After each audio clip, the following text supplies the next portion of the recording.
Tentang kebebasan seorang Kristen, karya Martin Luther, dan beberapa catatan kritisku. Katolik selama-lamanya amin, selama-lamanya amin Katolik. Pada kesempatan ini saya mau membahas salah satu karya Martin Luther yang diterbitkan pada tahun 1520, yakni tentang kebebasan seorang Kristen, dan beberapa catatan kritis sebagai kekeliruan Martin Luther, termasuk beberapa akibat dari karyanya ini bagi perkembangan teologinya yang tidak pernah disadari oleh Martin Luther, kalau tidak mau dibilang bukan menjadi tujuannya, sekaligus juga merupakan penolakan Luther terhadap otoritas gereja. Mari kita mulai. Dalam bukunya tentang kebebasan seorang Kristen, Martin Luther menampilkan kebebasan sebagai ciri khas seorang Kristen. Kebebasan seorang Kristen ditampilkan Martin Luther dalam dua gagasan pokok yang bertitik tolak dari 1 Korintus bab 9 ayat 19. Kita bisa baca sendiri 1 Korintus bab 9 ayat 19. Dua gagasan pokok yang ditampilkan bertolak dari 1 Korintus 9 ayat 19 ini. Yang pertama, seorang Kristen dalam iman adalah Tuhan yang merdeka atas segala hal dan bukan kaulah siapapun. Dan yang kedua, seorang Kristen dalam cinta kasih adalah seorang hamba yang bersedia melayani dalam segala hal dan bukan kaulah setiap orang. Dalam hal ini Martin Luther mau menyampaikan amanat yang harus disampaikan kepada dunia, yakni iman dan cinta kasih. Iman dan cinta kasih berhubungan erat satu sama lain, seperti yang dilukiskan oleh Martin Luther bahwa dari iman timbul cinta kasih dan kegemaran terhadap Allah. Dari cinta kasih yang bebas tanpa perasaan timbul kegembiraan dalam melayani manusia. Hubungan timbal balik ini mau mengungkapkan suatu kenyataan bahwa dalam iman setiap orang Kristen hidup dalam Kristus, dan dalam cinta kasih setiap orang dapat hidup dengan sesamanya. Oleh karena itu, orang Kristen adalah orang yang bebas dari hukum manapun dan tidak terikat pada aturan yang dikeluarkan oleh siapapun. Setiap orang hanya memiliki kebebasannya di dalam Kristus. Katolik selama-lamanya amin, selama-lamanya amin Katolik. Bila manusia terikat pada sabda Allah dan percaya kepada Kristus, maka manusia akan bebas berhadapan dengan apapun dan berhadapan dengan siapapun yang dihadapinya di dunia ini. Orang yang percaya akan Allah mengambil bagian dalam kepenuhan hidup ilahi. Dengan demikian, ia adalah orang bebas karena tidak melakukan apapun demi diri sendiri. Kebebasan dalam arti ini menyata dalam kenyataan bahwa kita adalah milik Kristus dan selalu mengusahakan cinta kasih yang terarah kepada keselamatan. Katolik selama-lamanya amin, selama-lamanya amin Katolik. Sebagai catatan kritis karya Martin Luther ini, kita dapat mengambil beberapa poin penting yang kontradiktif, beberapa poin penting yang bisa kita beri catatan kritisnya. Yang pertama, kebebasan seorang Kristen sebagai ciri khas seorang Kristen. Kebebasan seorang Kristen sebagai ciri khas seorang Kristen tidak bisa dilepas pisahkan dari pengetahuan dan akal budi manusia. Manusia yang bebas adalah manusia yang memiliki akal budi untuk mempertimbangkan mana yang harus dipilih dan mana yang harus ditolak. Setiap orang beriman secara bebas bisa menerima atau juga bisa menolak Allah. Sekali lagi, setiap orang beriman secara bebas bisa menerima atau menolak Allah, dan yang menerima akan diselamatkan.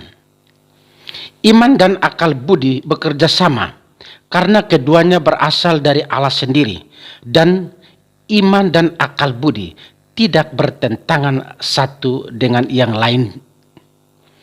Merendahkan akal budi atau merendahkan iman sekalipun sesungguhnya perendahan terhadap Allah sendiri. Iman tanpa perbuatan bagaikan seekor burung yang terbang dengan satu sayap, ataupun sebaliknya sama. Untuk mengenal Allah, pertama-tama ada kerinduan akan Allah, dan kerinduan akan Allah itulah permulaan dari pengetahuan, permulaan dari pengenalan akan Allah. Akal budi tanpa iman pun akan membawa setiap orang pada apa yang disebut nihilisme atau relativisme.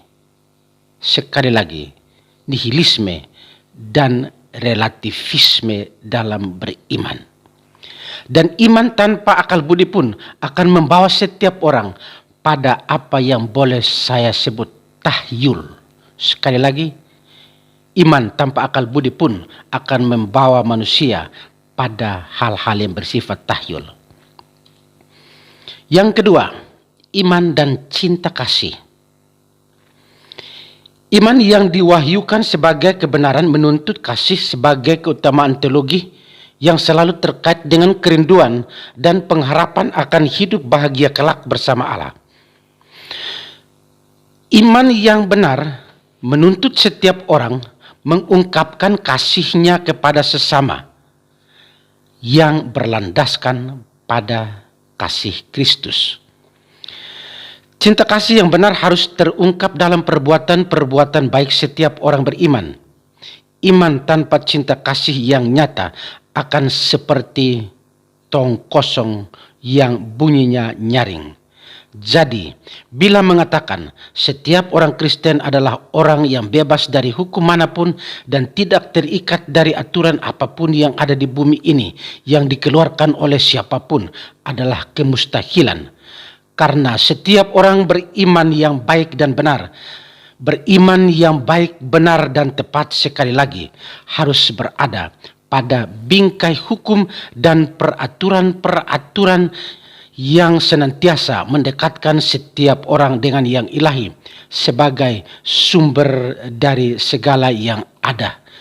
Yang boleh saya sebut sumber dari segala yang ada di bawah sebuah otoritas yang senantiasa mengarahkan, yang senantiasa menuntun dan menuntun setiap orang beriman.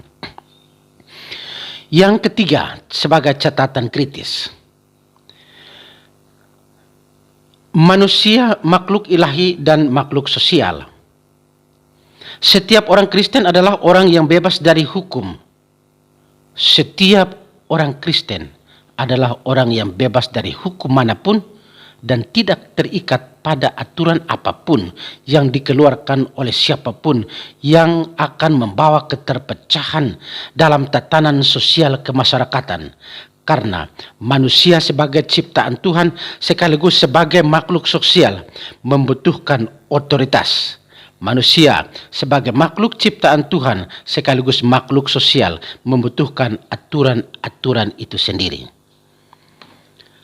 Poin yang keempat sebagai catatan kritis saya. Menjadi Tuhan yang merdeka atas segala hal dan menjadi seorang Kristen dalam cinta kasih sebagai seorang hamba yang bersedia melayani dalam segala hal tetap membutuhkan apa yang disebut peraturan dan otoritas yang senantiasa bertanggung jawab. Ketidakterikatan manusia yang bebas dari hukum manapun dan tidak terikat pada aturan apapun yang dikeluarkan oleh siapapun hanya akan mengangkat setiap orang sebagai sumber kebenaran.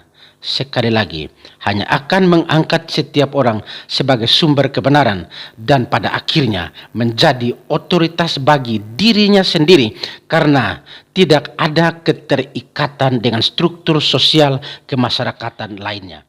Inilah perendahan terhadap manusia itu sendiri sekaligus mengangkat diri sebagai sumber dalam segala hal, termasuk dalam hal beriman.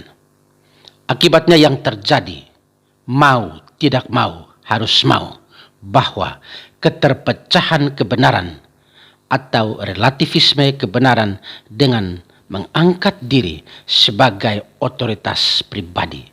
Di mana-mana ada keterpecahan kebenaran, kebenaran menjadi relativis, kebenaran tidak absolut.